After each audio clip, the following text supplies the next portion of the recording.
Hey, what's going on? We're live. It's alive. Again. How are all of you on this late summer Monday, August evening, tail end of summer, really? Tomorrow is September 1st, which means that the fall is here. How about that? Rue, I tip my hat and say hello. While I share this to all the places that it needs to go.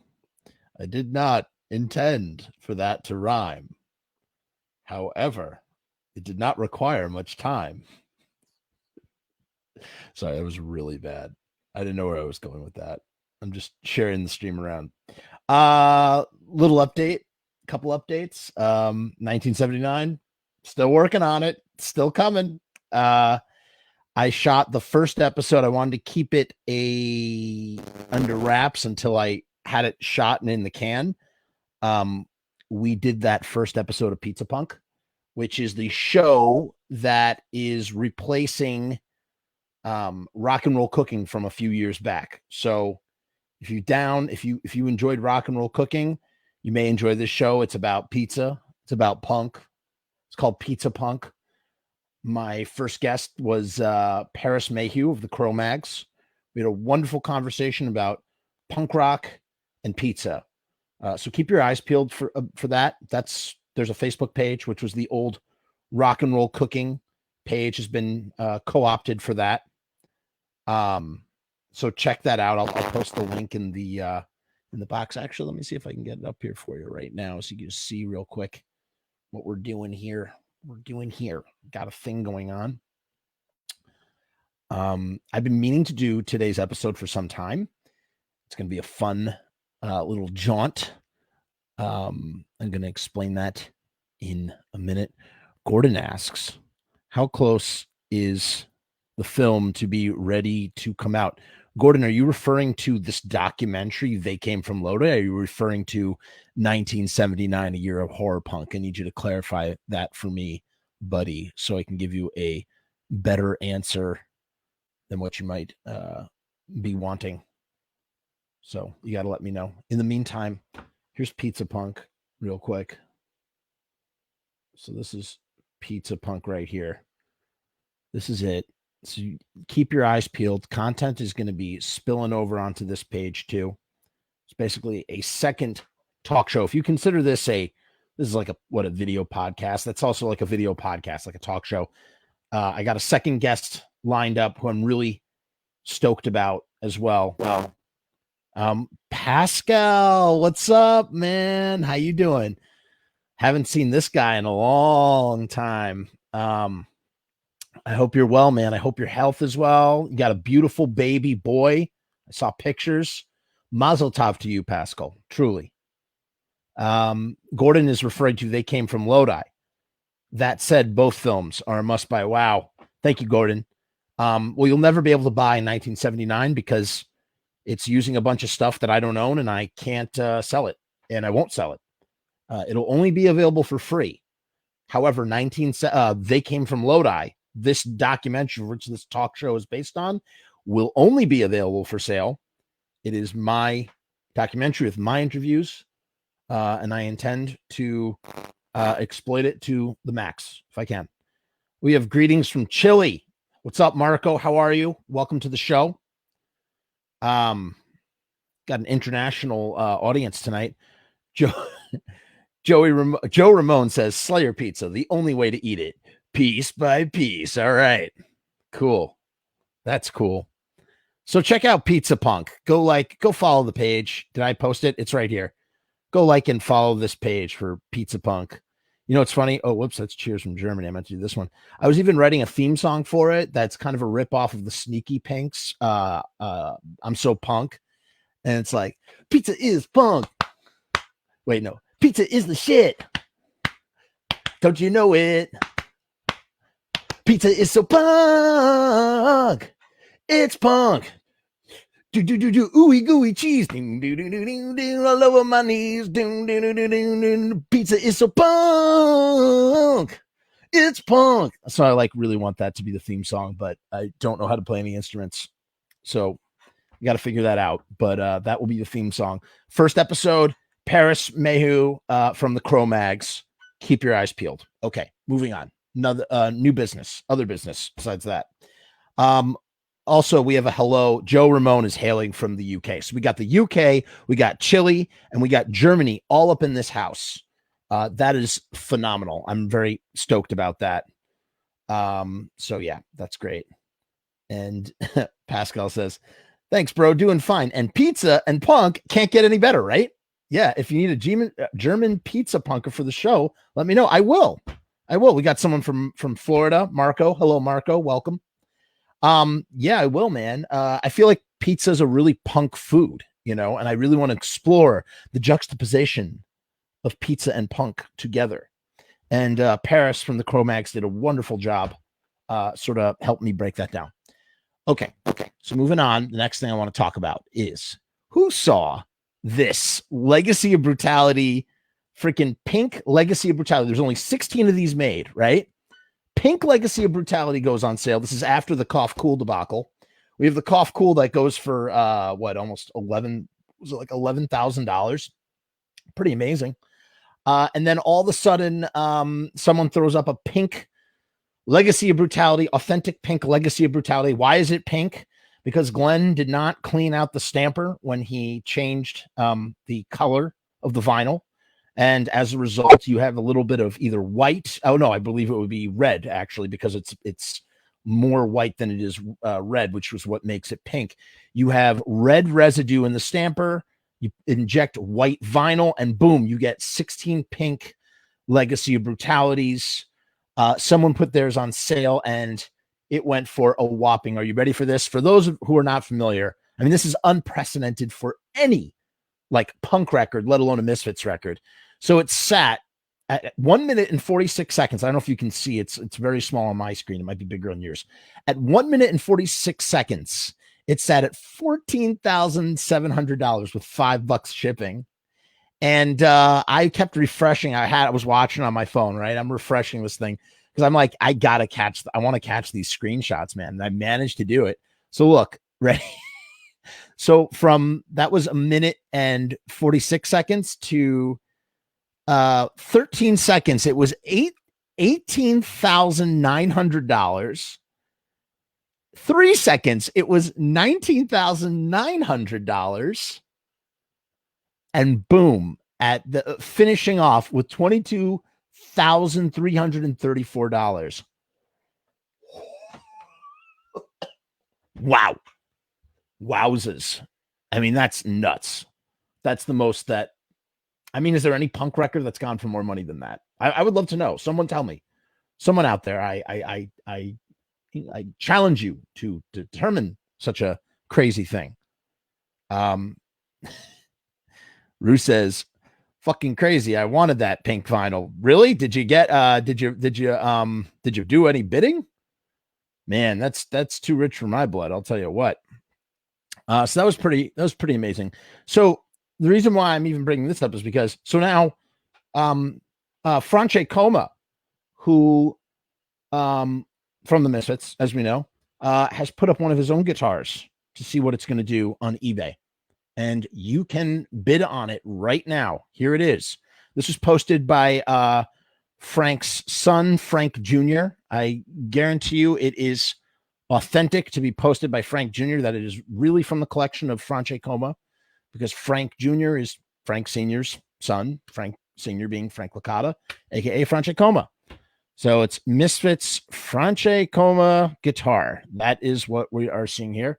And it is a blue, it's what Johnny Ramone guitar. It's Johnny Ramone guitar. It's going for $1,000. So somebody's out there. Someone's got the bread. It is going to be sold. Wow, it's an official Johnny Ramone guitar as well. Yeah. Look at that. And is it signed? Who's it signed by? It's signed by, I would imagine Johnny Ramone. That doesn't look like Johnny Ramone. Oh, it says Franche Coma, maybe? I don't know. With the Johnny Ramone strap. That's correct, Gordon. That's exactly what it is. Marco says, must be nice to have the money to spend like that to spend on any record. I agree. Whew. You kidding? I would buy a lot more stuff. There's Frank playing the guitar. So if you want to own this guitar that was owned by Francesco himself, you can bid on it. You can bid on it right now if you please. I'm going to put the link in the box just to, put that out there. So anybody wants to bid on it, here it is. Here's the link. Take a look. Well, it's posting right now. There we go. Link's right there for you. I figure that might be of interest. And the shipping is $100. But you would listen, you don't want to spare an expense when it comes to shipping such a a guitar that's $1,000. That's a pricey penny. And yeah, it looks like okay, there's 5 days left on this bad boy. It's excellent, mint, pristine. See if there's any other description. This is mine, Francesco, mint condition, hallmark, Johnny Ramone edition guitar made by Semi Morse-Wright, luthier and hallmark owner Bob Shade. Autographed by him as well, along with my autograph wherever you like. I am the only owner and I've had it since the guitar was introduced by Hallmark. I am pictured playing with it. Serious inquiries open. Only. Blech. Sorry. Cool. That is cool. And lastly, do you feel it coming? Do you feel Halloween in the air? I do. Over where I'm at, I'm in Westchester, New York, right next to Sleepy Hollow, no less. And I feel it. I feel we had a little bit of a cold front come in, and it's man, it feels real nice. It just feels real nice to have that temperature drop a little bit. Pretty soon it's going to be leather weather, and pretty soon it's going to be Halloween. How do you plan to spend the holiday? For me, tomorrow, September 1st, my Halloween decorations are going to start going up. I did this last year as well, being a homeowner. I was like, why would I not? You know what? I'm just going to have my decorations up. I want my decorations to be up. I want to get 2 full months out of looking at Halloween shit. Because come November 1st, I'll be like, all right, I'm done with it. I'm on November coming fire. I'm on to the next thing. So I'm going to start hanging up some stuff. And why don't you put in the comment box if you like how you plan to spend your holiday? So there's that. And now, let's go to our sponsored messages before we continue on. So, as you know, I'm doing a thing called 1979, a year in horror business that is just taking me forever. This is like Guns N' Roses, Chinese democracy level job, just taking forever. Believe me, it's on my mind every moment. It just takes fucking forever to do this shit, especially when you want to do it right. But it's coming, slowly but surely. It's coming. And if you want to get in on here it is. Here's the poster for it, the promotional thing. More documentary than video podcast. It's the giant-sized annual on Facebook Live, presented by They Came From Lodi. If you would like to be a sponsor for 1979, an executive producer, if you will, just go to the link in the comments, buy a cup of coffee, get your name in the credits. So there's that. It helps support the creation of this content. Other ways you can support the creation of this content, just go to Frumess.com.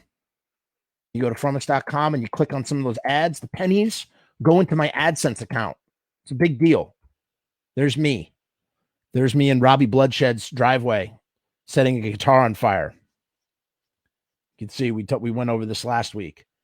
Point is that when you go in here and you click on some of the ads, supporting the creation of this content. So check that out. And the last thing I will say is that when you do come inside, hold on, guys, sponsorship is almost over here. When you do come inside, see there's a little link right there. You can buy a cup of coffee right there. Or if you don't have any pennies, you click on one of these ads right here. There's a bunch of them all over the site. Click on some ads. That brings some pennies into the AdSense account. Or you can go up here to the filmography and you go to VOD rentals. Support indie horror. Rent one of these films today. One of my creations. Wow, I really need to fix that layout. It's really fucked up. This is my feature-length film, Romeo's Distress. So when you rent or buy any of that stuff, here's the trailer for Romeo's Distress. I'm not going to play it now. That concludes the sponsored portion. Who's sponsoring this shit? Me. I'm sponsoring it. And so therefore, I'm just letting you know different ways that you could support the creation of this content. Thank you. I'll shut the fuck up now. Moving on. Here we are at Misfits Central, the one and only, because today we're going to discuss something that I've been wanting to talk about for a very, very long time. Wait, before we do, Pascal says, we never take our Halloween deco away. This year will be special since Remy, my son, can walk around, realize things. He likes skulls more than teddy bears. Haha. No idea what we will do though. That's wonderful, man. There's no finer pleasure in life than taking your child or a young child that you might be connected to trick-or-treating. It's a beautiful feeling. If there's Halloween this year. Okay, so here we are at Misfit Central, and the plan today is to review. We're going to look at Jerry Only's mindset in 1993. So remember we did that last time we went to 1983. Well, I've been wanting to do 1993 because this is kind of like a career spanning interview for Jerry Only in 1993, going from 77 to 83. And the reason why I think it's so interesting is because it's before Misfits 95. He's still in lawsuits. They're still in legal headlocks with Glenn over the name and the ability to tour and record as the Misfits. Christ the Conqueror is not successful. The only thing that exists is the original band, and it's the original band after Metallica has, Guns N' Roses and all that helped propel the band into its cult-like status. So, early 90s, the Misfits really are punk. Tony Matura said this earlier today in the group, and I really think I agree with him. The Misfits are sort of like punk rock's best kept secret, especially at that time in the 90s, in the late 80s too, I would say. By the way, we have some really cool guest people coming, hopefully. I don't want to say too much more yet. Working on it right now, but I think we have some cool shows coming up in that regard as well. Should mention that. So, and then it's like, well, Jeff, why do we know how we've seen there's a million interviews with Jerry Only. And what's funny is the interview we watched last week or listened to last week in 1983 was really funny because Glenn is the one that's doing all the talking. Jerry is not the gregarious motor mouth that he normally, is. And instead it's like, Jerry's super soft spoken. And now, 10 years later, this is 10 years after that interview in 1983. Here's Jerry, just bearing it all, just talking a mile a minute, I would imagine. And he did this for Ugly Things number 12. Now, Ugly Things number 13 featured Joey Image, and that interview is actually used in 1979. I pilfered from that. What I did was I read the interview like I do here. I read the interview. I recorded myself reading the interview and then spliced that into the film to sort of help Joey tell his side of the story for things that happened in London, England. So this article was reprinted with the permission of Mike Stax, who did the interview. He also did the interview for Joey Image in the next issue. Joey Image did that interview in response to Jerry Only's interview here. So Jerry's interview here is causes Joey Image to speak up and sort of try and set the record straight from his angle of things. And yeah, I just really like dissecting this stuff because, like I said, you're sort of hearing like unfiltered, less bias, or you're hearing truths in different light. It's not to say. The thing about interviews and interviewing the same person over and over again is you're going to get rehearsed answers. That's what happens with these guys. They rehearse their answers. They give you the same soundbite that they give to everybody. I mean, if you do that many interviews, look at Paul McCartney. Paul McCartney does so many fucking interviews, has done so many. He's been interviewed about the Beatles for 55, 60 years at this point, right? At some point, every interview is going to start to sound the same. And so the thing about the Misfits that every year, as the longer they're around, the more the history sort of changes, gets revised, gets, rose-colored glasses come on and off, depending who's in bed with who's making money with who. And so this is interesting to hear Jerry give his side of the street 10 years on since they broke up. Before Jerry's probably, Jerry's spending a lot of money at this point. Cause what happens is in the mid 80s, Jerry, we've sort of gone over this a little bit. I'm not going to rehash it too much because I want to dive into this. I don't have all the time in the world tonight, but basically Jerry's dad, Jerry Sr., right? Jerry Kaffa Sr. is like, what the fuck? Like, what are you, fucking crazy? Go out there and get your name back. You spent all that money on all those recordings, you should be getting royalties, yada, yada, yada. So with motivation from Jerry and Doyle's father, Jerry and Doyle, strike legal action against Glenn and start this long, long legal battle that lasts for, years and years and years. They really were preparing for that battle. I think the legal proceedings really started actually in 88, maybe. They had a one lawyer and he didn't work out too well. And then they had a second lawyer, and that's the guy who they sought victory. They won victory, I guess, if you can call it victory. It was a settlement. It was actually a settlement that was not even paid by Glenn. It was paid by Caroline, who had struck a deal with Glenn for all the Misfits master recordings. And, Caroline can't make any money if these guys are not squared away. So Caroline paid Glenn's share of the royalties, I believe, something like that. Back royalties. To all the former members who were in on the suit, of not which everybody was in on the suit. I don't believe Bobby Steele and Joey Image were in on the suit initially. I think eventually they got in on the suit, or eventually they got a piece, but not initially. They did not. They were not in on that. I don't know. I honestly don't know. So here it is. We're just going to read through this. And if you have that issue, man, it's a cool issue. It's got tons of photographs in it. And I've seen it. I've seen pictures of it. I've seen scans of it. It's a pretty cool issue. And at the time, the other thing to remember about this before we launch in, it's like, Jeff, shut the fuck up with the preamble. Get on with it. I know. I just love hearing myself talk. The other thing that's interesting about this is that this is like the goods from the source in a pre-internet age. There's no internet right now. Does the internet exist? It does. But not in the way it would.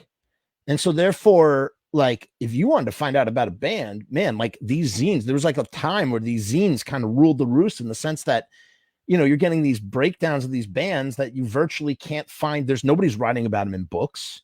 There's the music, there's the word of mouth stories, and there are the memories from the people who were there. And then you get articles like this, and this is like the basis of everything, at least at that time. So that's another thing to consider. It's like 1993, and you're like, holy shit, I'm like finding out about this band. I'm like finding out all this information about this band that I didn't know. I only had a couple of cassette tapes that my friend gave me at the skate park, and I think they look really cool. And I love the pictures of them on their LPs, and their singles and stuff, or whatever photographs I can get a hold of that I find in punk magazines. But here's a full tell-all interview with Jerry Only himself. Like, wow, I can't wait to read this and find out the information.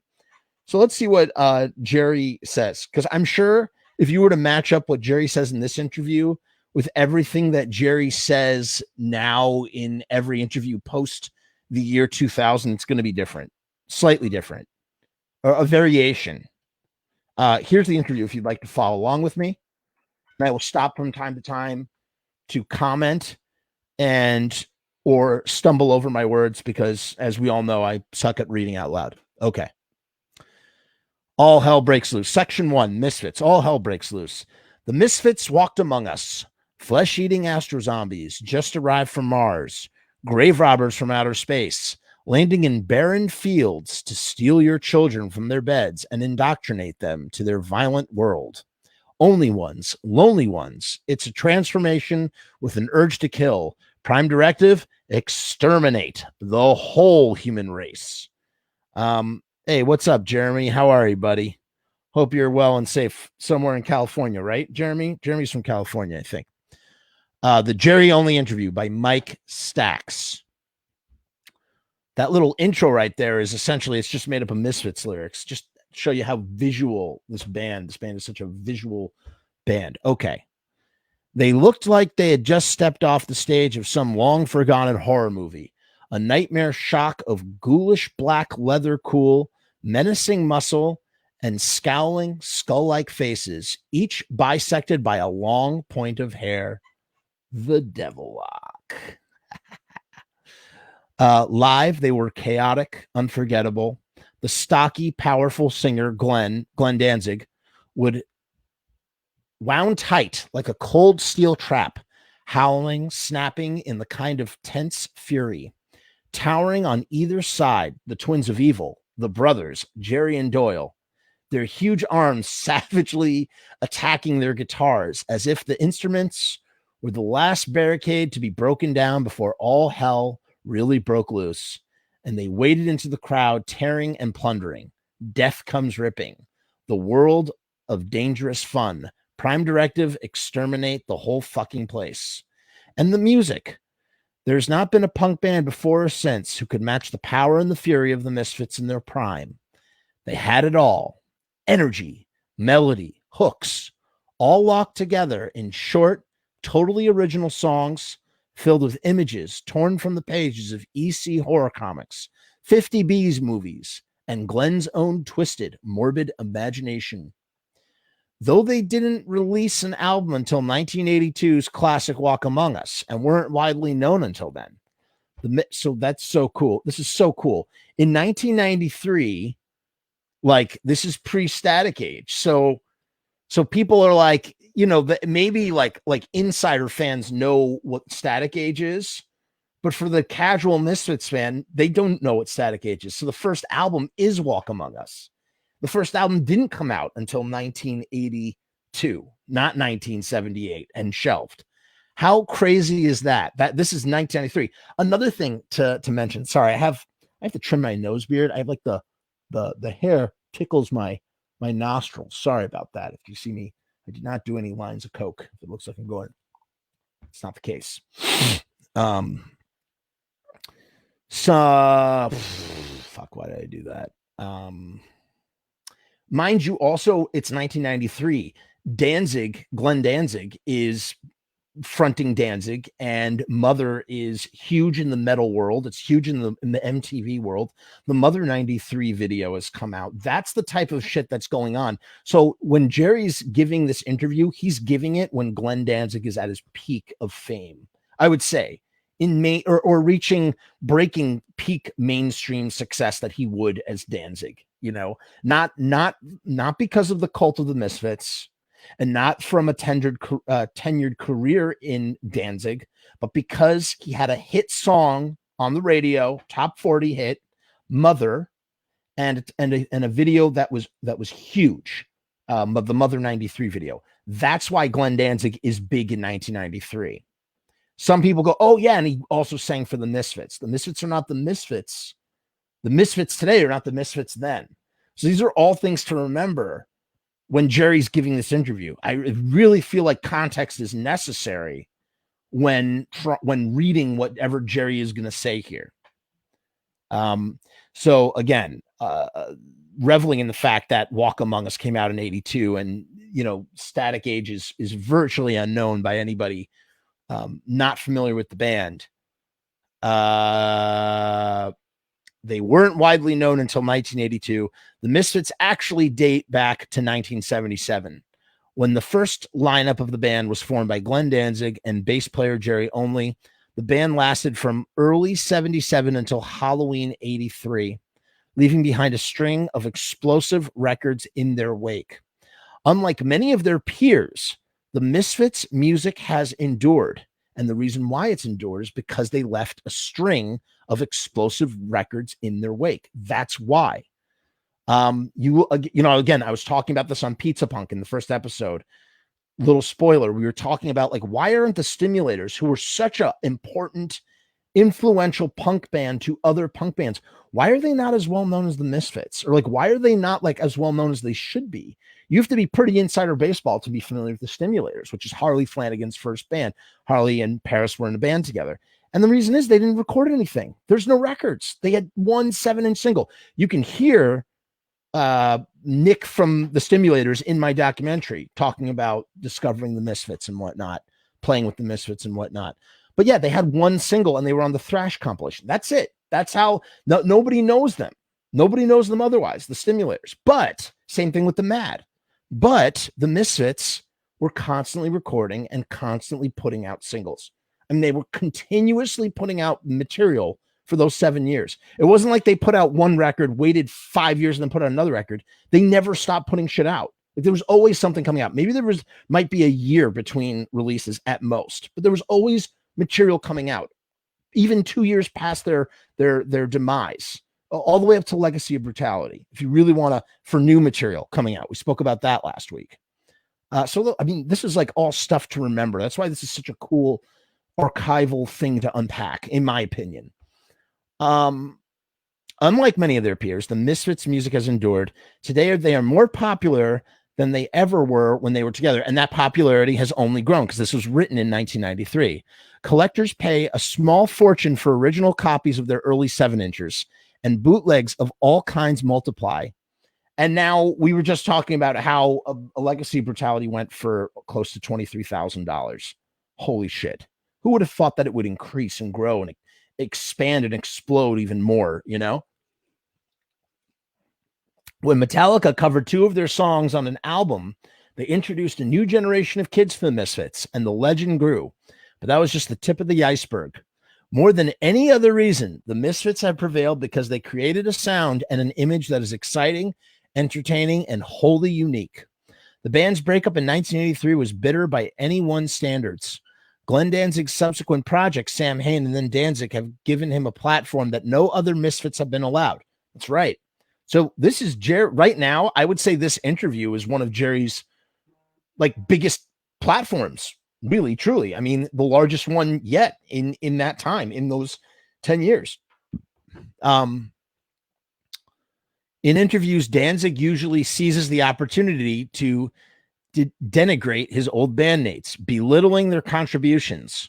While there is no denying that the creative vision of the Misfits was Glenn's, the role of the other members was absolutely vital, a fact that this article will make clear. So at this time, during the lawsuit, and this is why this is interesting shit, at this time, Jerry Only and Doyle are both publicly claiming over and over and over again, because you notice they stop after 95. That really mostly goes out the window for the most part, that they wrote a percentage of the music and were fighting for publishing. They wanted publishing. They felt that they were entitled to songwriting credit for, say, helping in arranging or whatever it is that they did.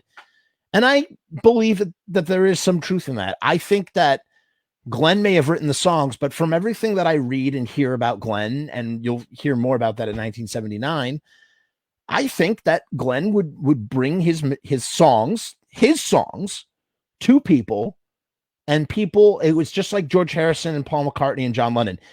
Any John Lennon, Paul McCartney composition has written contributions from George Harrison. That's the truth, man. Even if they wrote the song by themselves, even if they wrote the song together, George would do some little thing. He would add some little thing. He'd bring a bridge. He would do a little noodle. He would do a little thing, or he would just bring his guitar flourishes. Do guitar flourishes equate songwriting credit? No, I don't think so. But I do believe that Jerry and Doyle helped shape and structure some of those songs, but not enough in a way that they would rightfully claim songwriting credit. So I think the lawyer's decision was probably correct. And again, let us say that when we 100% do not know, nobody fucking knows.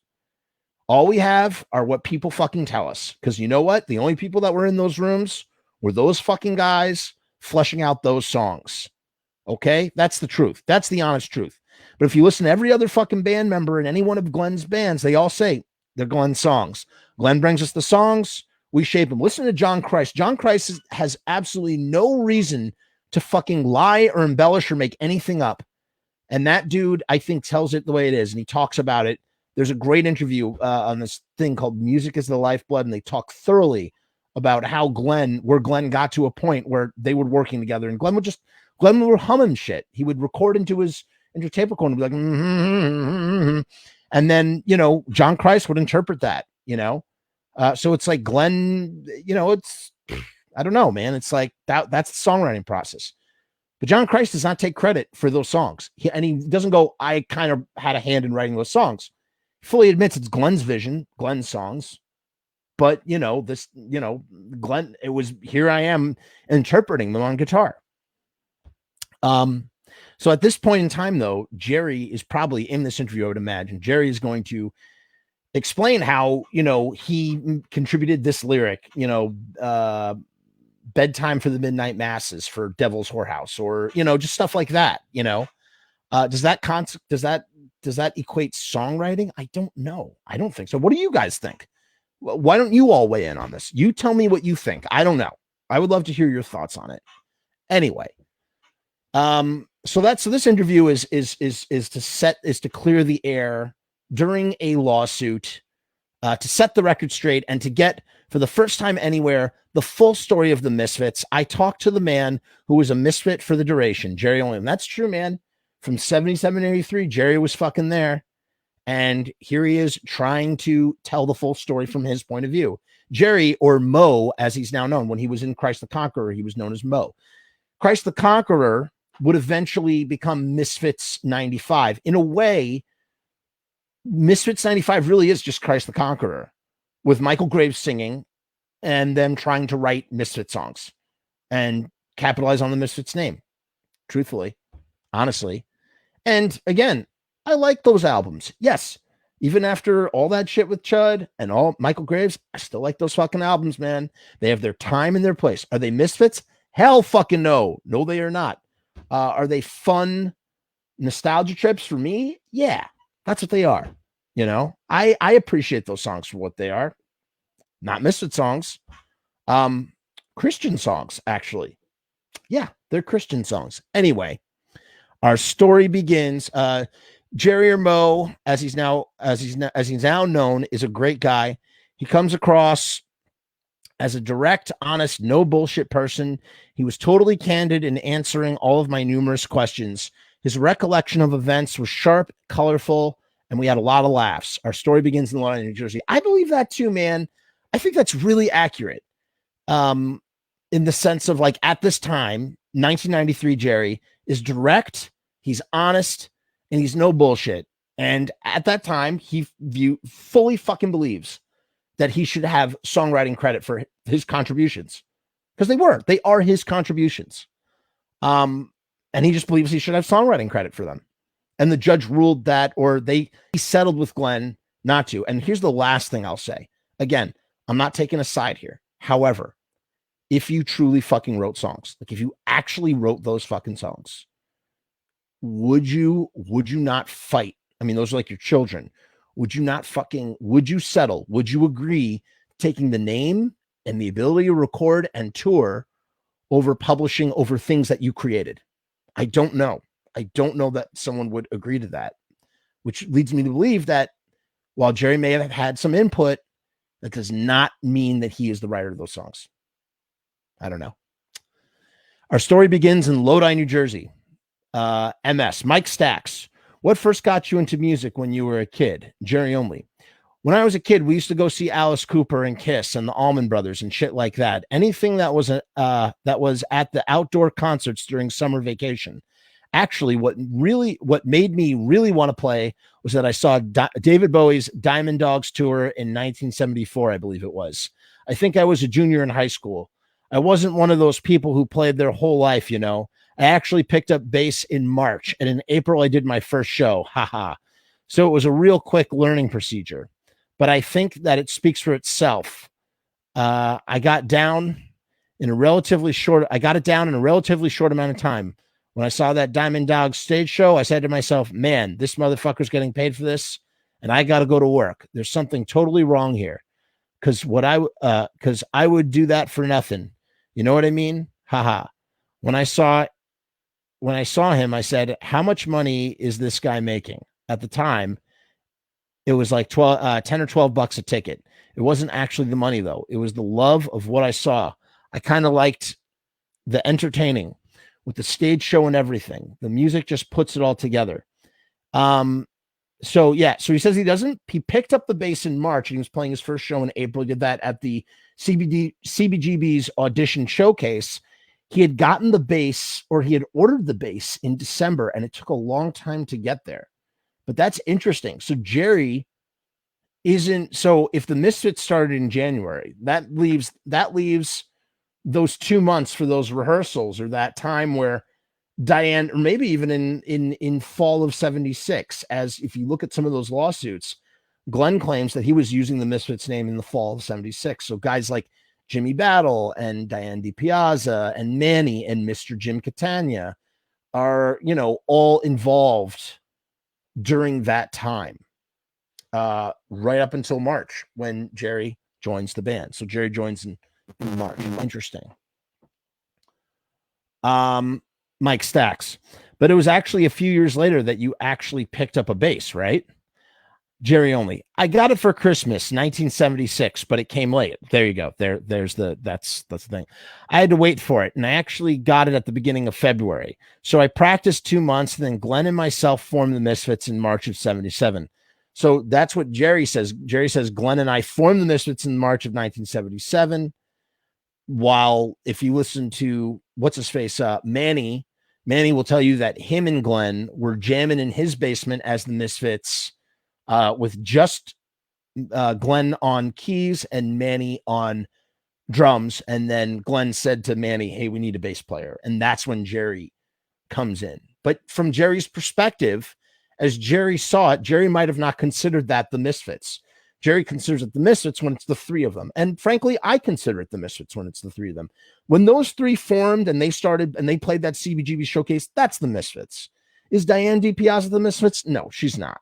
Was she there at the beginning? Yeah, she was there as the band, the project is forming. Glenn might have had some of those songs written already. I still think of Jerry. Jerry is a necessary component element for the Misfits to be the Misfits, and that's the friggin' truth. Mike Stacks asks, "How did you meet Glenn?" Jerry only says, "I met Glenn through the drummer Manny, who played on the first single. I used to hang out with friends at a park in town. It was the local hangout, and Manny's house happened to be next door to the park. The side of his house was at the gate to the park, so I would hear them playing and shit, and I never thought much about it. Manny was a bit jazzier than the kind of shit I like to play. He'd go down there and jam to Santana for you and shit like that. And for me, I didn't want to hear Santana play to Santana. What I would want to hear Manny, why would I want to hear Manny play to Santana, Ha ha ha. So Manny introduced me to Glenn, and that's how he formed the band." I think that's, there you go. There is an appraisal. Manny introduces Glenn to Jerry, and there you go. That's the fucking band. Mike Stack says, "What kind of music was Glenn into when you first met him?" Jerry only. I don't know if you know a band called the Adverts, ? Mike Stacks. Yeah. Jerry only. He was into the Adverts. He was into Generation X. We were all into the Damned, along those lines. Basically British punk. Let me take that again. Mike Stacks. What kind of music was Glenn into when you first met him? Jerry only. I don't know if you know a band called the Adverts. Mike Stacks. Yeah. Jerry only.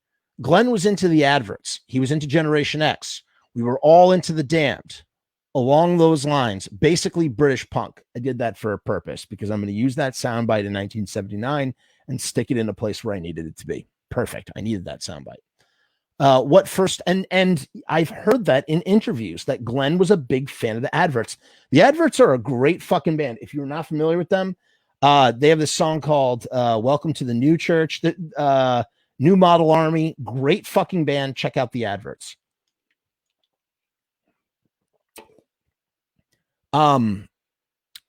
Mike Stacks asked, "What first got you into punk rock?" Jerry only. Well, I just liked it, I was always a big Ramones fan. We used to go down to CBGBs and stuff to see the Ramones. At the time, they just had one single out. I wasn't hard right away. What? I wasn't hard right away to just grasp the concept. You look at them and you said, hey, these guys are a band, but we're fucking, wait, hey, these guys are bad, but we're fucking badder than this. You know what I mean? Mike Stacks, right away, what was the sound of the original Misfits when you first formed? This will be interesting. Let's see what he says here. Jerry Only.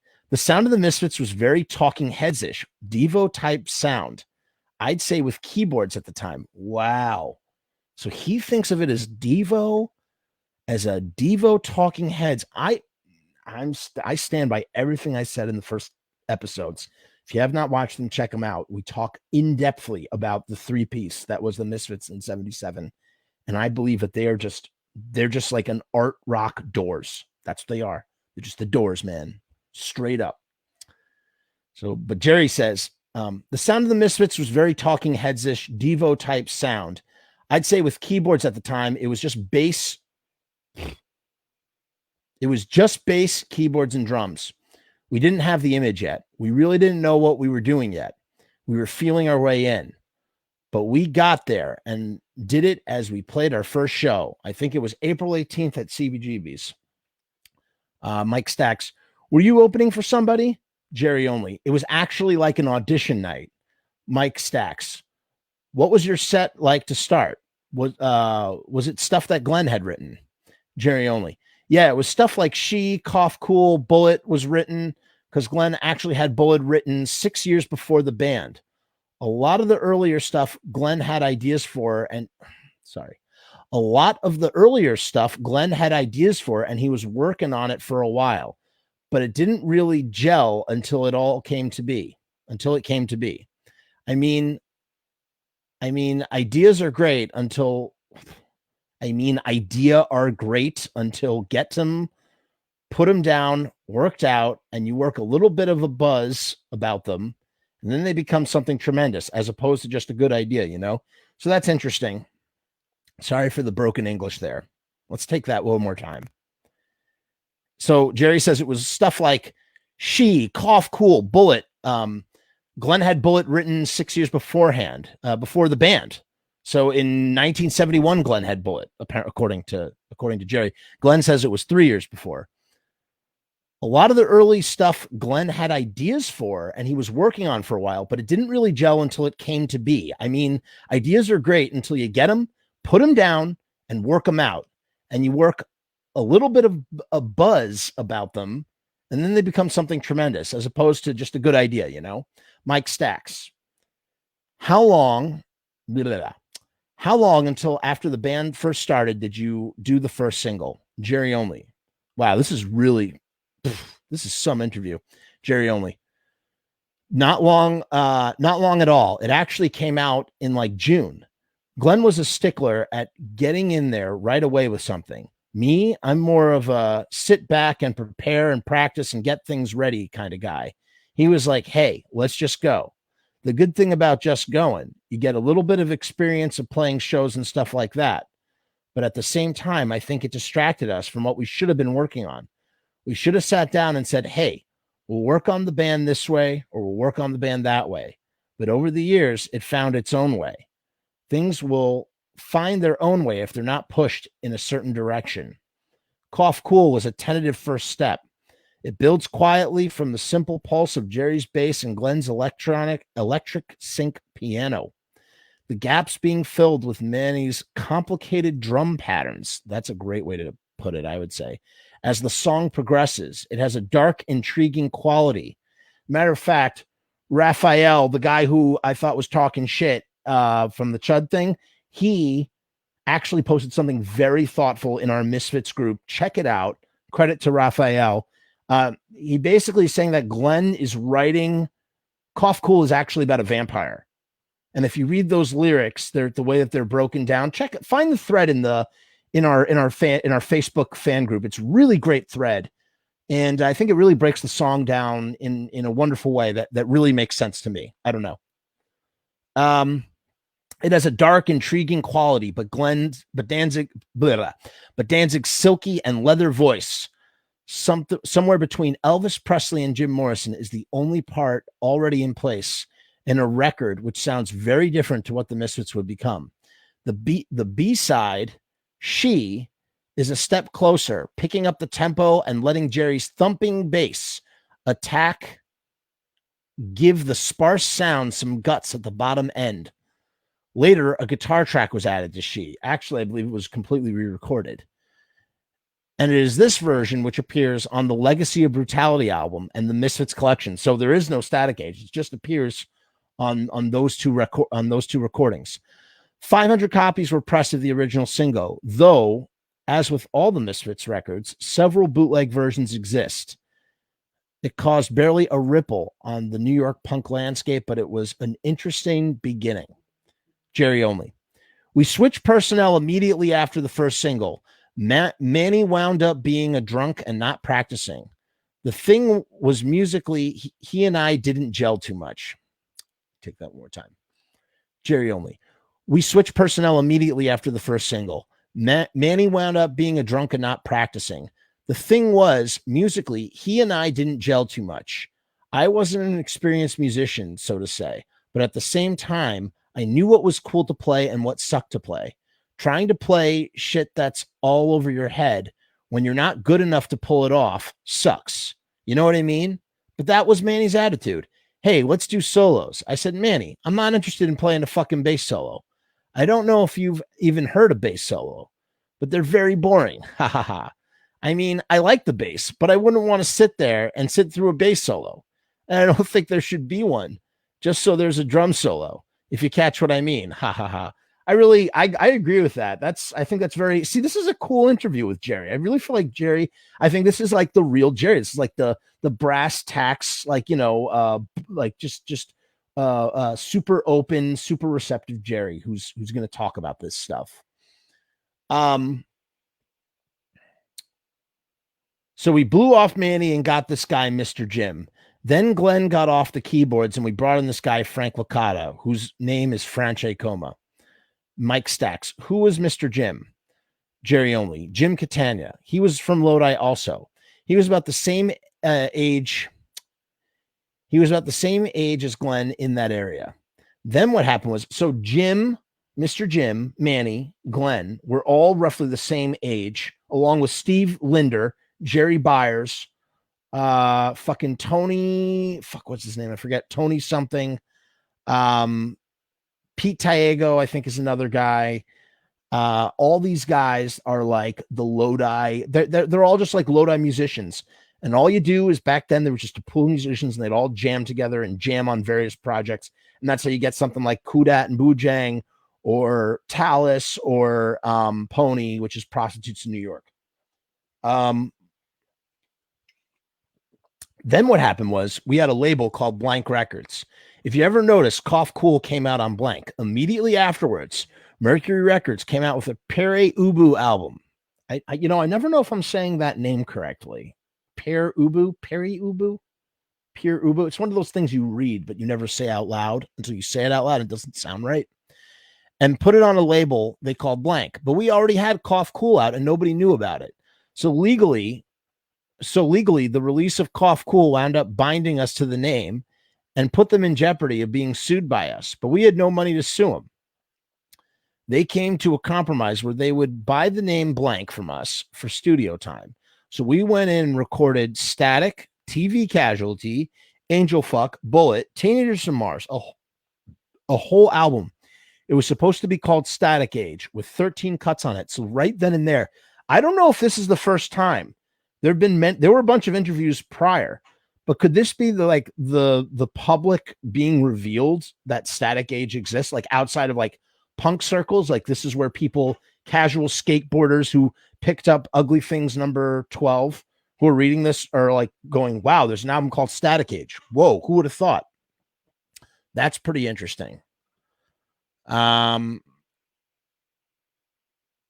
The tracks which would make up the aborted Static Age album showed the new, harder-edged Misfits as a band who could easily hold their own against or even surpass their contemporaries.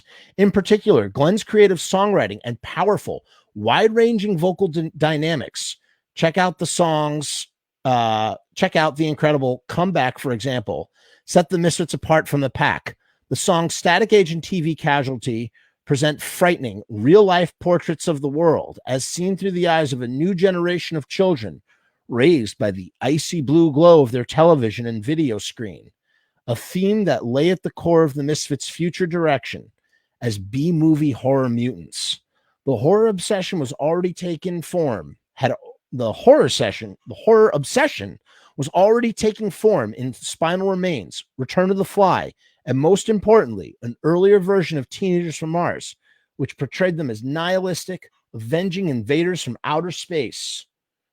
8 of the Static Age songs can be found on the 1986 Legacy of Brutality album, although clumsy remixing has obscured some of the group's power in a drum-heavy balance. Let me say that one more time. 8 of the Static Age songs can be found on the 1986 Legacy of Brutality album, although clumsy remixing has obscured some of the group's power in a drum-heavy balance. This is particularly evident on the otherwise brilliant hybrid moments, which should be sought out in its original form on various boots to fully appreciate its impact. However, the recordings do show that by the beginning of 1978, virtually all the pieces were already in place. Wow, that is so interesting. So I guess people were familiar with the boots that were out there at that time, that you could get those Static Age songs. Jerry Only. That stuff was ready to go when Blondie's first album was out. The Ramones' first or on the way to the second was out. Yeah. Their stuff was already recorded, but no one understood what it was. You know what I mean? That stuff was already recorded, but nobody understood what it was. You know what I mean? That was one of the problems with the band, was that we were too underground. Mike Stack says, yeah, if that would have come out then, you would have been at the forefront. Which brings me to a point that Tony Matura made again in the group today as a part of that earlier comment. What would have been like if Static Age had come out on Mercury Records? They had optioned the album because they were thinking about it, and it did come out and it was a smashing success. What would that mean for everything? Well, for starters, I think Mr. Jim and Francesco would have stayed in the band. That's number one. You would have seen a follow-up album with those guys in the band. There would be no Walk Among Us, and there most certainly would be no Earth AD. Frank still might have been replaced by Doyle at some point. Who knows? Essentially, you just wouldn't get any of those awesome. We wouldn't get any of the awesome singles that we got. I don't think so. I really, really don't think so. A lot of the songs that were recorded on those singles were written in 1978, so they might have come out in just a follow-up. You know, Frank plays on a lot of that stuff, and they would have come out as a follow-up. That's what the follow-up would have been. The follow-up would have probably been something more along the lines of 12 Hits from Hell with a bunch of those songs on it. Jerry Only. Well, the thing was, if it would have come out then, everything would have moved up 5 years. We would have been, well, the thing was, if we would have come out then, everything would have moved up 5 years. We would have been the forerunners of the new scene instead of the new scene happening in 1987. You know, that was the main problem with our band, that we didn't focus and get someone to sit down and look at the imagery. But, you know, we were a band and we were having a good time and we could give a fuck, you know, haha. So basically that was the problem with it. We had some really great stuff ready to go at the same time, like Generation X's first album. At the same time, sorry, I'm getting lost in the lines here. We had some really great stuff ready to go at the same time, like Generation X's first album came out, but we didn't get an album out till 82. And then it came out on Slash, and they were pushing Fear at the time. What happened was our thing went right down the tubes. It's unfortunate, but the Misfits was doomed to drop out once we didn't get that first project out the door. So Jerry Only believes that the Misfits, this is what Sean was saying. This is totally what Sean was saying in our Little Fiend deep dive, that this is what doomed the band ultimately. Had Static Age come out when it was supposed to, things would have been so different. What happened was our thing went right down the tubes. It's unfortunate, but the Misfits was doomed to drop out once we didn't get that first project out the door, which is why, in a lot of ways, I'm taking my time the second time around. And he's referring to Christ the Conqueror. I don't think he's referring to Misfits right now. Alberto says, Franche has come out and said he knew the band would have become as huge as it did if he wouldn't have left. Well, I think that's a different thing than saying that Static Age would have been huge. And by proxy, so would have him had he, but not because he stayed or didn't stay in the band. It's all predicated on Static Age coming out, really. The 4-song Bullet EP on the band's own Plan 9 label after Plan 9 from Outer Space, Natch, was in a way the Misfits' real debut, consolidating their transformation from the subtle art punk sound. So art punk. That's what it is. Art punk sound of Cough Cool into a roaring, high-speed, guitar-driven punk rock band somewhere between the Ramones and the early Damned. Every song is top-notch. Bullet, an incredible sex and death fantasy about the JFK assassination set to the fury of a gale-force hurricane. The stomping anthemic.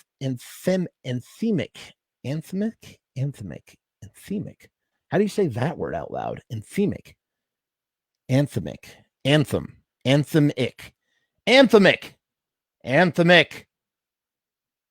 We Are 138. Hollywood Babylon. A sinuous, mood-drenched look at the evil side of Hollywood, inspired by Kenneth Anger's book and the snotty, threatening attitude. It really is snotty. That's a great way to put it. With the band proving they could employ melody and even harmony without the danger of being called pop. Mike Stack says, not long after Bullet, the horror image really started, right? Jerry Only. Yes. As a matter of fact, it came out right between Bullet and Horror Business. That's when I came up with the Devilock thing. Mike Stacks. How'd you come up with that? Jerry Only. Well, at the time when Horror Business was released, I had this electric blue hair, not that sissy turquoise color. It was like brand new denim jeans. Haha. It was really slick. So I had this thing and my hair started to grow. What happened was, as it got longer, I just kept messing with it. So I did this wave thing with it, this tidal wave do. And as it got longer, it just grew down the front. Then we did our hair black, and that was it. Once we got this Horror Business thing, all of a sudden, we had an identity. We looked good, and all of a sudden, the sound was right.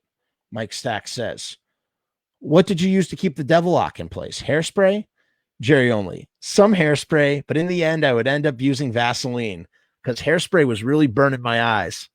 When I toured with this guy, Joe Vasta, JV Bastard, what he would do, what he and some of the other guys would do is they wouldn't use Vaseline. He put KY jelly in his hair.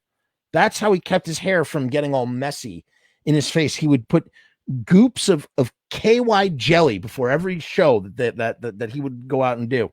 55 nights I watched him do this. He'd just goop his hair. Kind of gross. And I guess it was water soluble, so it came out real easy.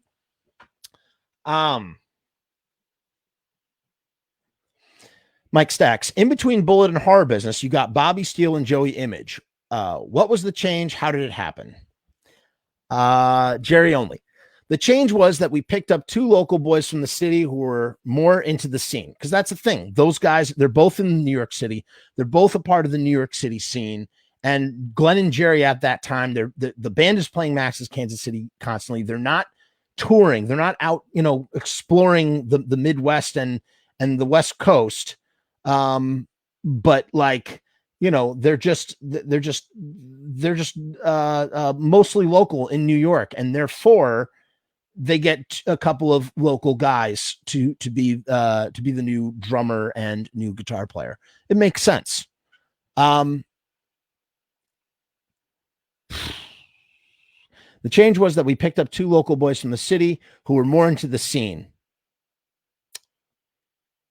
Mike Stacks, in between Bullet and Horror Business, you got Bobby Steele and Joey Image. What was the change and how did it happen? Jerry only. The change was that we picked up 2 local boys from the city who were way more into the scene.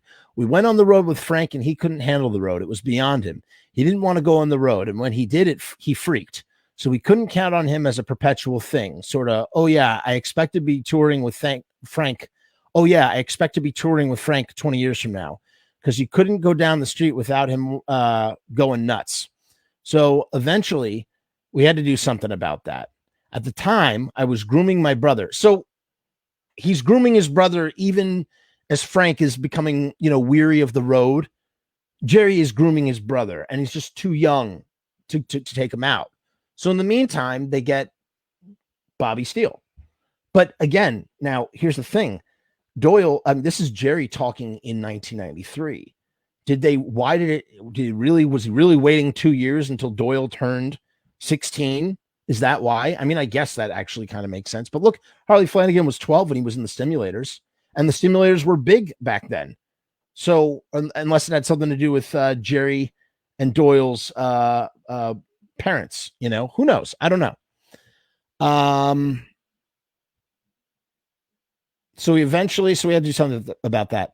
At the time I was grooming my brother. My brother Doyle used to roadie for me. So what happened there was later when Doyle was ready, we brought him in because Doyle was playing with our band when he was in the 8th grade. He's younger than me, 6 years difference. Mike Stacks, after you got Bobby and Joey, it was pretty quick that you did the Horror Business EP. Jerry only. Well, that was 78. We banged out a lot of stuff in a short amount of time. I had come up with the money for all this stuff, and that's what hurts. I had to get the band financially off the ground. There was no other source of money. None of the other jerks that played with the band could come up with the money. Mike Stacks, you were financing the records and all that. Jerry only. Yeah, I sacrificed a lot to make that band happen. I could have been dumping my money on things for me instead of things for the band. But I guess you learn your lesson the hard way, So this is where, this is a huge part of the case too, for the settlement and stuff. Jerry is pumping a lot of money into the band. That's not to say that George Germain wasn't either. George Germain also, it was an investor, I believe, in Plan 9 and Plan 9 Records. So it wasn't just Jerry, except I think the difference might have been maybe George Germain was getting paid back while Jerry, it was his band. So he's putting money into the band and he's not seeing a dime back. And you can feel the resentment, especially if you think about the fact that right at this time, Glenn is jet setting around the world with his rightfully earned success. And Jerry in the back of his mind is going, well, I financed all that stuff, which got you to the point of doing Danzig. So fuck you. I'm sure there's some sort of resentment on some level, in some way, shape, or form there with that. Who knows? Again, complete conjecture, complete speculation. I don't know. Beyond me, beyond my comprehension. Just aiming in the dark here. By early 1979, when the Horror Business EP was released, the evolution of their ghoulish B-movie image and furious yet tuneful punk sound was complete. The EP was their strongest performance to date, featuring 3 compelling songs. The treacherous, careening title track, which featured imagery from Hitchcock's Psycho. You don't go in the bathroom with me, I'll put a knife right in you. A newer, faster, tougher Teenagers from Mars, and the desperate Children in Heat. According to the record's insert, we already know it. I'm not going to read it here. I asked Jerry the story behind the haunted recording session. Mike Stacks. So Horror Business, that was recorded in a haunted house. Jerry only. That's shit. Ha ha ha ha ha. Mike Stacks. What's the story behind that then? Jerry only. What happened was there was a weird sound on there and we didn't know where the hell it came from. So we said, what are we going to do? Are we going to remix it? I said, well, I don't got no more money. This is it. You got to like what you got. We thought about it and we thought we don't want everybody to think we're a bunch of jerks. So I think I mentioned it. Let's just say it was recorded in a haunted house. Everybody will love that. Ha ha ha ha ha. Now, you'll hear in 1979, the thing that I'm working on, the extended episode of this, Dave Street, the guy who wrote that little insert thing for Horror Business, says it was Glenn's idea. It was Glenn's collaboration. It was Glenn and Jerry's Glenn and Dave's collaboration. And here's Jerry kind of taking credit for it. So this is what's so interesting. This is like the rewriting of certain history, or I should say that's not the right thing to say. The right thing to say is history from particular points of view. And it's not that it's invalid and it's not that it's valid. It's just interesting to hear and allow us to sort of come to our own conclusions about what is what and who is this and that is that. I don't know. Blah, blah, blah, blah, blah, blah. Mike Stacks. I kind of expected there was an element of bullshit involved. Jerry only. Well, actually, there was weird shit on there. We were just covering up for that. You mean the noises at the end of Teenagers from Mars? Yeah, it might be. It sounds weird. I don't even remember exactly what it was, but that was my answer to the problem rather than giving more money to do it again. Jerry's literally saying it's all about money. Mike Stacks. I heard Glenn claims he played guitar on that record. According to what I heard, this is Jerry only. Mike Stacks.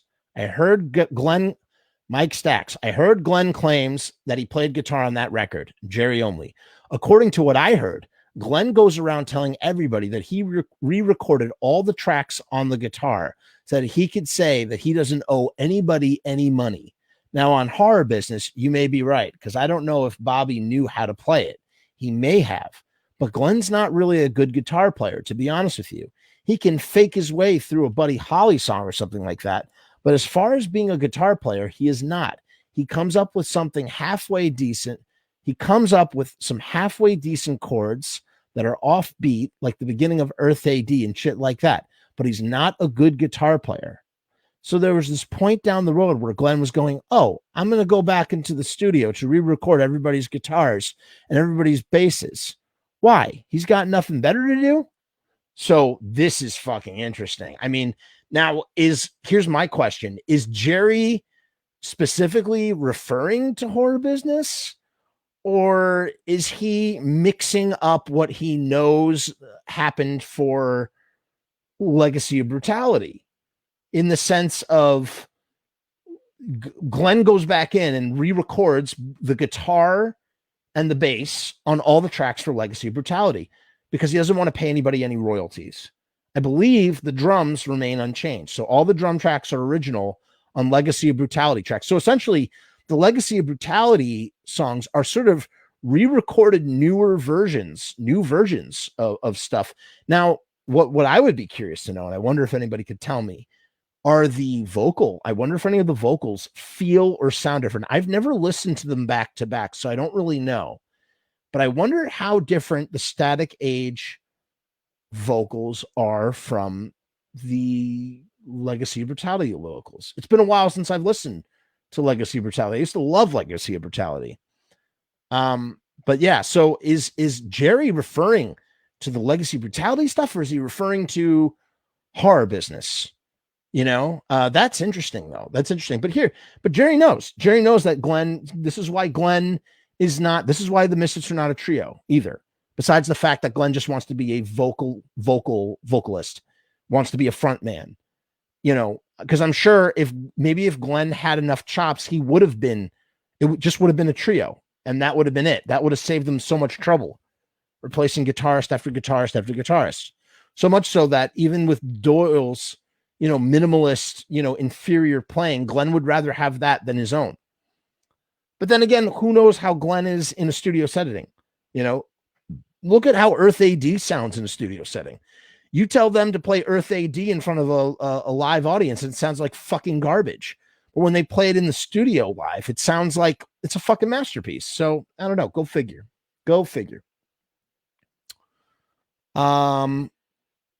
Shit. Where was I here? Mike Stacks. Well, you'd be able to tell if he redid your bass parts, right? Jerry only. I heard one that he claimed. Blech. Jerry only. I heard one that he claimed, and I heard my bass right on there. So I know it's just a lot of shit. But my lawyer says it doesn't matter what he does. He can shit on the tapes if he wants. So, you know what I mean? Ha ha ha. It's past history. So he can do whatever he wants. But you're in the middle of a fucking lawsuit with him. Mike Stacks. What happened between Horror Business and Night of the Living Dead? Jerry only. Pretty much dead wood. Local gigs. At the time we were in the scene, we would be like pretty much dead wood. Local gigs. Sorry. Mike Stacks. What happened between Horror Business and Night of the Living Dead? Jerry only. Pretty much dead word. Sorry, I'm trying to do this because I want to use this. I'm going to repurpose this later, so it has to sound perfect. So you're hearing me record voiceover, essentially, right now. Pretty much dead wood. Local gigs. At the time, we were in the scene, what would be like the New York punk scene. Between projects, between big gigs, there's lots of running around. You're going out to clubs and seeing other bands. You're hanging here, you're hanging there. Everyone would go see the Clash if they came to town, or the Jam. That was pretty much our bopping around at the time. That's when we had Bobby and Joey in the band. They were local boys. They used to hang out around the city all the time. You didn't have to drag them out to go out. You'd run into them. Mike Stacks. When this was going on, you guys were still working day jobs? Jerry only. Oh, yeah, except Glenn. Glenn doesn't work. He never did. That was one of the problems we had, too. The thing was, he wouldn't have respect for what anyone was doing because he didn't know what it was to get the fuck out to work. The next record in October 1979 was another 3-song 7-inch on Plan 9. Night of the Living Dead continued where Horror Business left off, although this time the performances were a little rougher. The title track allied a great sing-along melody with fantastic lyrics that mixed comic book humor with gory, ultra-violent images. Stumbled in somnambulance, pre-dawn corpses come to life, armies of the dead survive, armies of the hungry ones, only ones, lonely ones, ripped up like shredded wheat, only ones, lonely ones, be a sort of a human picnic. On the B side, Where Eagles Dare includes the timeless chorus hook, I ain't no goddamn son of a bitch. You better think about it, baby. While the band's sense of fun ran amok on an anarchic rave-up version of Rat Fink, Kidnapped from an Alan Sherman B-side. Mike Stacks. Night of the Living Dead was the first Misfits record that was the title of a horror movie. And there was a lot of them after that. That's not true. Teenagers from Mars predates that.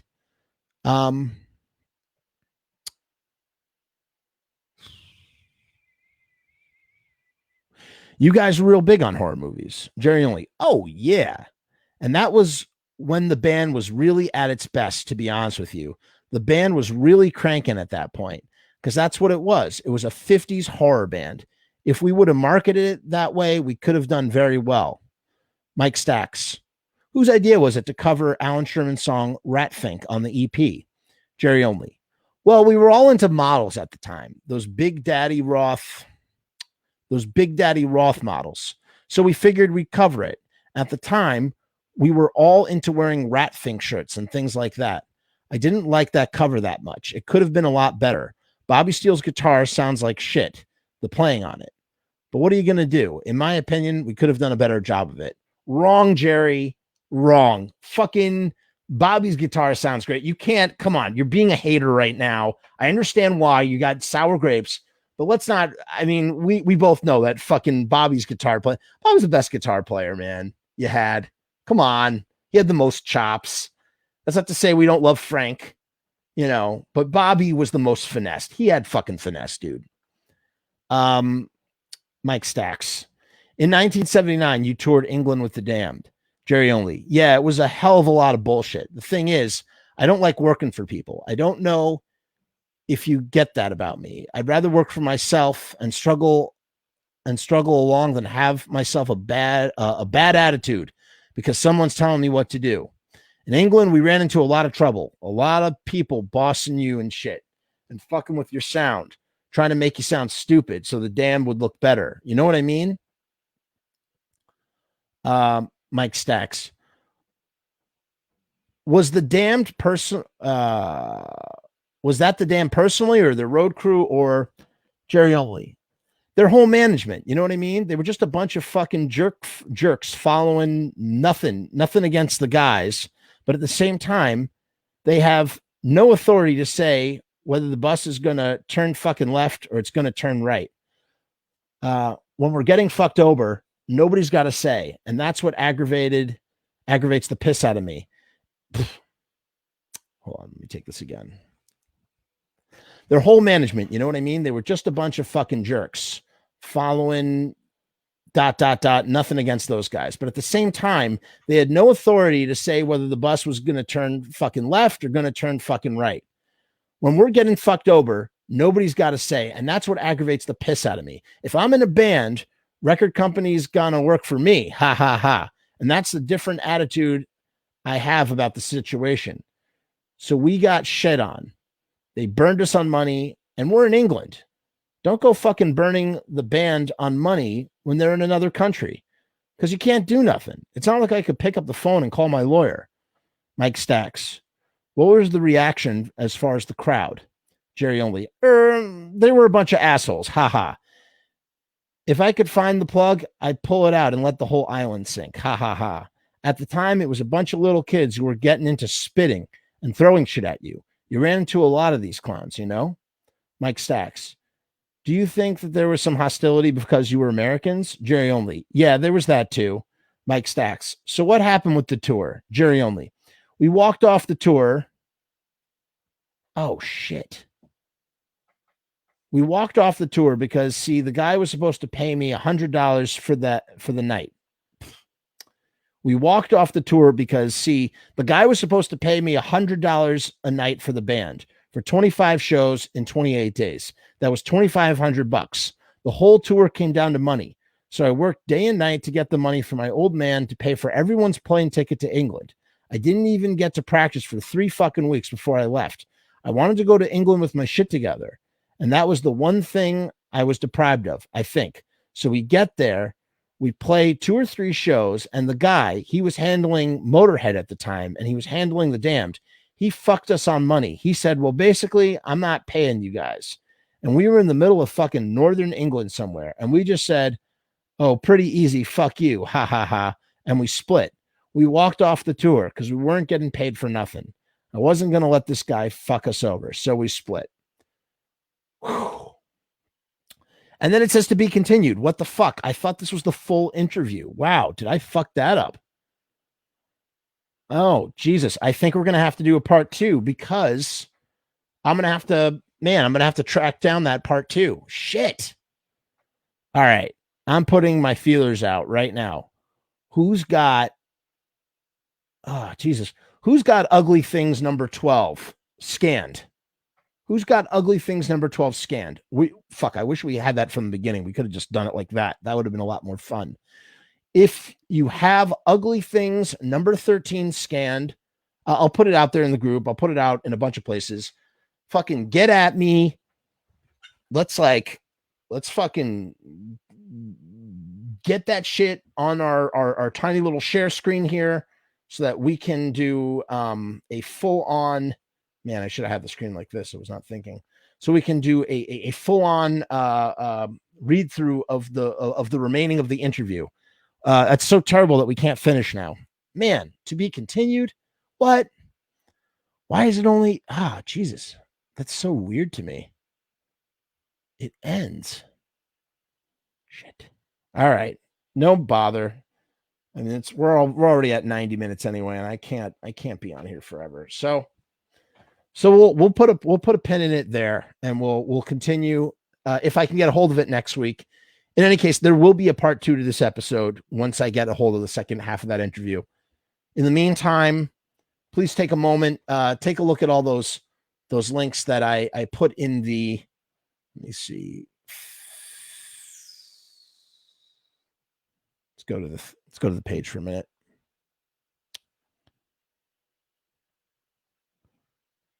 This is what we're always waiting for. 'Cause I'm a street walking cheetah with a heart full of napalm. And I'm the runaway son of a nuclear A-bomb. I am the world's forgotten boy, the one who's searching to destroy. Honey, you got to help me, please. Somebody gotta save my soul. Baby, penetrate my mind. Whoa, is this crazy or what? Look at that.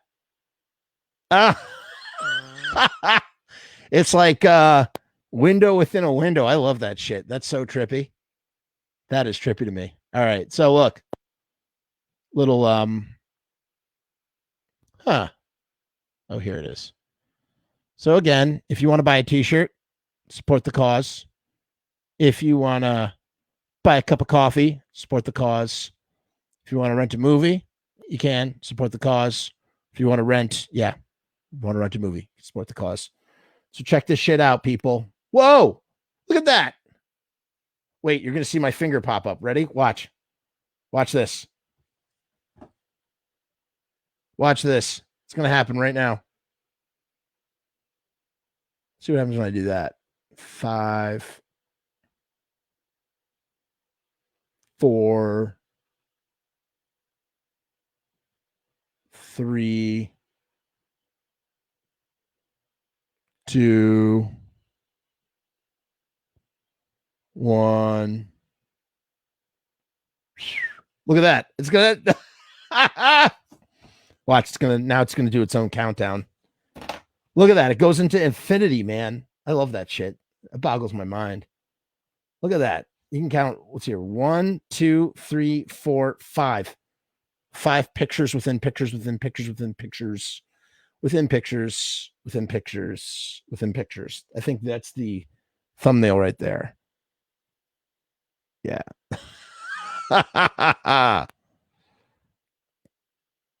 Okay. So go to T-shirt business and look at all the things you can buy with the sour cream logo. Listen, it's coming, man. November's fire, sour cream. You're like, Jeff, I don't get the inside joke. This is so stupid. It's not even funny. Like, quit being so stupid with this shit already. Stop mentioning this. I will never stop mentioning this. There you go. Sour cream, pure natural. Nobody thinks that's funny. Why am I the only person that thinks this is funny? I think this is hilarious. So you can get a Zippa putty. You can get all sorts of stuff. You can get it on a mug. You can get it on a case, phone case. I have more designs coming. But yeah, those are the wares. Or, if you want, you can buy a cup of coffee. Buy a cup of coffee right here. Support the creation of this content. You just go right here to Ko-Fi.com. Shameless plugs. I will. I'll check my PMs in a few minutes. By the way, if you guys send me PMs for real, like you send me PMs, you send me messages, these things pile up and I'm really bad at looking at them. I get around to them eventually. I apologize at anybody who's fucking waiting on me for shit. It's just the way I am. It's the way I'm fucking built. It's the same thing with my fucking emails, my Gmail, everything piles up. My text messages. It's so bad. It's not professional. It's shitty. I know. I'm sorry. It's a character defect I'm constantly working on. I just want to put that out there. So yeah, you can buy a cup of coffee, or guys, click on some of these ads right here, or rent a movie if you feel so inclined. Or if you live in Canada or any other English-speaking non-UK country, or Latin America or Spain, you can watch this movie on Amazon Prime for free. Romeo's Distress. That's this right here. See, there are some links. I should actually add it for Amazon Prime Canada and Australia and some other places. So yeah, check that out. And if you click, like I said, if you click on one of these, where's the ads? There's got to be an ad here somewhere. I don't know. There's ads. If you find an ad, here's an ad. Click on that ad. That puts a couple pennies in the AdSense account. Costs you nothing. Costs you fucking nothing.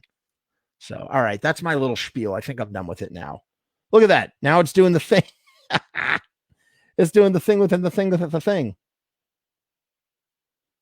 What is this?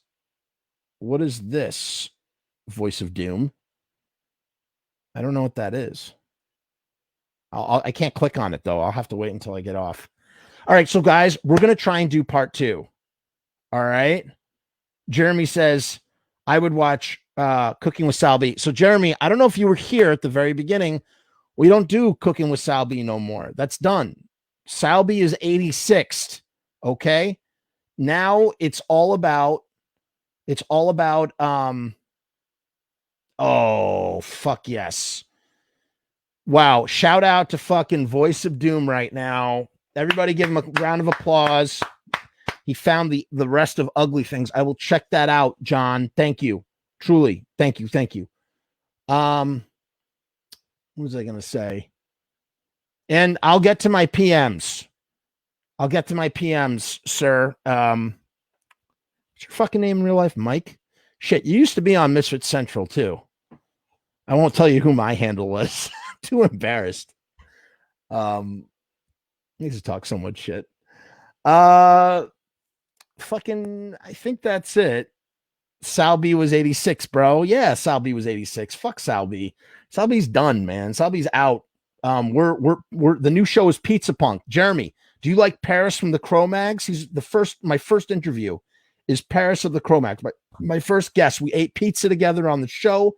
That's what I do. I eat pizza with punk musicians and talk about punk and music and movies and how awesome pizza is. So check out Pizza Punk. It's coming very soon. It's going to stream on the Pizza Punk Facebook page. You'll find it. If you already like rock and roll cooking, then you already like Pizza Punk because I changed the name. Because that's my page. The way Sal always says, I flipped the grill because it's mine. Well, I flipped the page because it's mine.